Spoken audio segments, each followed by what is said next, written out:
Hello beautiful soul! Welcome back to my channel. This is Mei Chang Ame from Japan, Kabayan. Cancer, this reading is for you. September 14 to 20. Maraming salamat muna sa mga subscriber nyo, subscriber, cross-watcher, at sa mga bagong pasok dyan. Welcome na welcome kayo sa bahay ni Ate Aimee. Salamat din sa mga nagpa-personal reading. Kung gusto na personal reading, all the details po is nasa baba po ng video na ito. This is a general reading, Kabayan. Cancer, kunin mo lang sa'yo at itapon ang hindi sa'yo. Maaring vice versa, maaring nangyayari or mangyayari pa lang. Use your own intuition, lawakan natin ang ating isipan. Pag hindi nag-fit, huwag mong ipilit.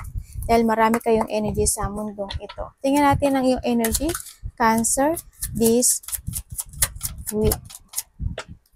Show me the Cancer. Thank you.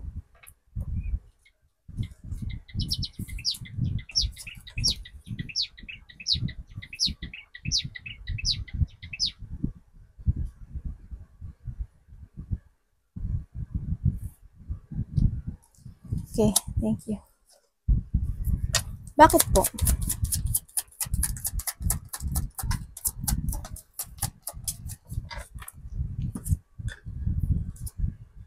Okay, may mga sitwasyon, ng energy mo dito, may mga sitwasyon paulit-ulit na mangyayari sa'yo. Paulit-ulit mong maaalala yung mga sitwasyon na nangyari sa'yo sa nakaraan. Yung mga tao na nangloko sa'yo, nang backstab sa'yo, mga tao na kapagbigay sa'yo ng hurt, yung mga tao na ang tagal mong naging tanga, yung mga tao na kinontrol ka. May mga sitwasyon na paulit-ulit na mangyayari. Maaring maaalala mo yun. No, yung mga bad luck things na nangyari sa'yo. Reminiscing the past, the good and the bad, na inasam mo pero hindi mo nakamit. Yan, energy mo, ganun. Yes, iba sa inyo, there's a new horizon. Ako nakikita sa'yo. Siguro mas more ka magpo-focus sa sarili mo. There's a renewal when it comes to yourself. And then, mas magpo-focus ka sa mga kahilingan o mga wish come true mo sa buhay mo. Kumbaga, paninindigan mo na yung situation na to. Yes, maaalala mo yung nakaraan. Good and the bad things. Maalala mo yun, pero nakikita ko naman yung pagbabago sa'yo, yung renewal mo. No? Kailangan mo lang din dito ng strong will para makamit mo yung mga dreams sa buhay mo. Anong paparating kay Cancer? Anong paparating po kay Cancer? Resume.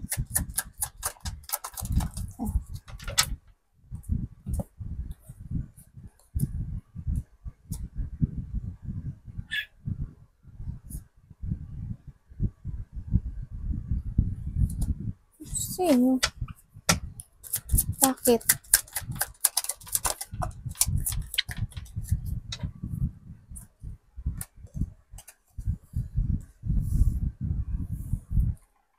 Anak, sorry. Diyo mate. Paparating sa'yo, may tao daw dito na may hidden agenda at may hidden motive sa'yo. And then, or vice versa tayo, ingat ka rin ha, ingat ka talaga. Kasi, maaring may tutulungan ka, or baka pauutangin ka, or there's an offering of love, kung ano man ito. Ingat ka kasi nakita ko hindi maganda yung pakay nito, no, sa nakikita ko. Paparating din sa iyo yung pagiging emotional. May mga sitwasyon na ma-unfocus ka, may mga sitwasyon na maaring mababurnout ka, maaring may tao dito na makakapagsalita siya ng bastos sa'yo, or baka ikaw ito, or vice versa tayo ha. Baka may nakikita rin ako pambubuli. Ako nakikita dito. Yun, ang nakita ko. Magkakaroon ng mga dissatisfaction, yun na maparating sa iyo. Dissatisfaction, may feeling stuck ka, makakaramdam ka minsan ng pagka-boring, may mga sitwasyon na on and off ang action mo, ganyan, may mga sitwasyon na malilito ka, may mga sitwasyon na i-disconnect mo yung sarili mo sa ibang tao o sa tao na yun, kung sino man siya, yung mga ganun. Basta mag-ingat ka sa mga tao na trust your intuition. You need to trust to your intuition. The best yun. The best talaga. Makinig ka sa instinct mo, ha? Tingnan natin, anak. Anong dapat iwasan?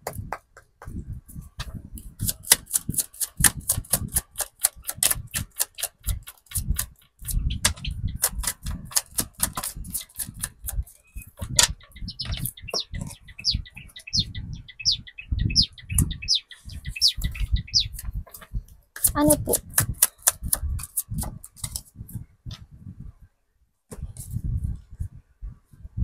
Okay. Ang mga dapat mo daw iwasan is mag-focus sa lungkot. Mag-focus sa sitwasyon na iniwan ka sa ere, yung iwasan mo raw yung hindi mo ma-accept yung mga situation ng nakaraan, ganyan. Kumbaga, try your best to move on, try your best to let go, to revert, to transform, focus sa mga dapat i-focus, sa stability mo, sa mga bago mong gustong gawin. Yan ang nakita ko. And kailangan talaga ng cleansing or kailangan ng ayusin o itapon o i-let go na yung mga dapat i-let go. At saka huwag mo rin iisipin, iwasan mo rin din yung iniisip mo na parang pinagsabuyan ka na ng Panginoon, ng universe at ng Panginoon ng mga problema. Hindi raw. May reason ang taas kaya nangyayari sa yung mga bagay, no? Kung ikaw may problema sa pera o kaya you're feeling lost, feeling abandoned, mga ganyan, feeling rejected. No, hindi ka nag-iisa. No, nakita ko dito. Finish the unfinished din ang nakita ko dito. Iwasan mo yun yung pag-iisip ng mga bagay-bagay na gano'n. Na nasa iyo lahat ng problema. Kasi may reason sa'yo. Ang taas. Kaya nangyari yun. Na minumulat ka lang niya sa mga katotohanan. Anak, ano ba na naman? Basa na naman ang ano ni mami.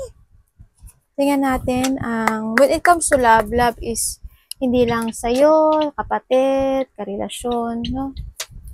Kamusta po si Cancer sa love? When it comes to love, to show me. Thank you.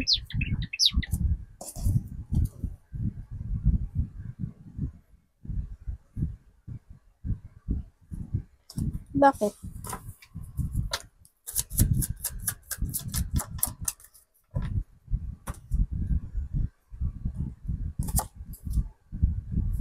Okay.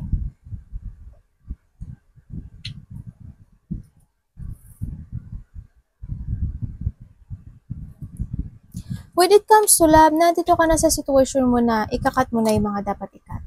No? Susundin mo na yung nararamdaman mo. Kumbaga, may ile-let go ka na.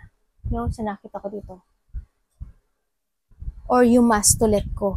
Kasi may mga sitwasyon din ako nakikita dito na parang there's a union no? There's a union ako nakikita dito. May tao rin ako nakita na parang gusto makipag-communicate sa'yo.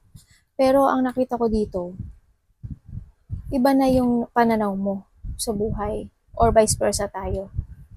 There's a union, someone want to communicate, gusto ng partnership, gusto ng commitment, pero ang nakita ko sa'yo, kung babalik ka, you need to be honest, sabihin mo bakit ganun at ganyan. Parang naghihintay ka ba ng ano? Parang may paghihintay ako. Ayop, hindi ka naghihintay ng communication sa dati mo karelasyon or karelasyon mo, no? Maaring may malalaman ka rin katotohanan sa karelasyon mo, no? Sa nakita ko dito. Iba na yung magiging pananaw mo sa buhay, sa nakita ko dito. Siguro ikakat mo na yung mga dapat ikat. Iba na ang itatakbo ng nararamdaman. Ano pong advice nyo kay Cancer? Hala, ano ba yan, anak? Kanina mo pa pinupupuan si Mami. Advice po kay Cancer, Universe. Thank you.